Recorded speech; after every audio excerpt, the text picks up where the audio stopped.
হচ্ছে বাপের দোয়া ক্রিকেট বোর্ডে পরিণত হয়েছে। যেভাবে দখল যেই মানবাধিকার কমিশন গুম খুনের বৈধতা উৎপাদন করা হয়েছে, মাননীয় স্পিকার, এই মানবাধিকার কমিশনকে যদি আমরা মন্ত্রণালয়ের অধীনে রাখি এবং ওই মানবাধিকার কমিশনের মধ্য দিয়েই যদি আমরা জুলাই গণ অভ্যুত্থানের এই কার্যক্রমগুলোকে বিচারের এবং নিরীক্ষণের দায়িত্ব দেওয়া হয়, সেক্ষেত্রে এই নিরীক্ষণ কিন্তু প্রশ্নবিদ্ধ হবে। এছাড়াও আমরা যদি দেখি সাংবিধানিক প্রতিষ্ঠানগুলোকে যেভাবে নগ্নভাবে দলীয়করণ করা হচ্ছে, ইতিমধ্যে বাংলাদেশ ব্যাংকে যেভাবে দখল করা হয়েছে, যেভাবে বিসিবিকে যেভাবে এখন আর বাংলাদেশ ক্রিকেট বোর্ড এটা নাই, এটা হয়ে গেছে হচ্ছে বাপের দোয়া ক্রিকেট বোর্ডে পরিণত হয়েছে।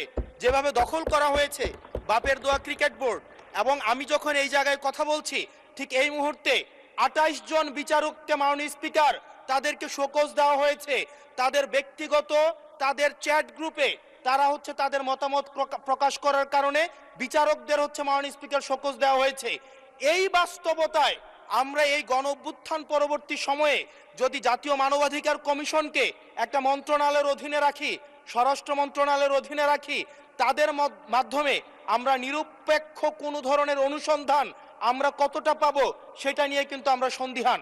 সেই জায়গা থেকে এই বিলটিকে যদি আমরা বাস্তবায়ন করতে চাই, এটাকে যদি আমরা ফাংশনাল করতে চাই, শুধুমাত্র অর্নামেন্টাল না, যদি আমরা ফাংশনাল করতে চাই, তাহলে জাতীয় মানবাধিকার কমিশনকে অবশ্যই সেটাকে অটোনমাস করতে হবে।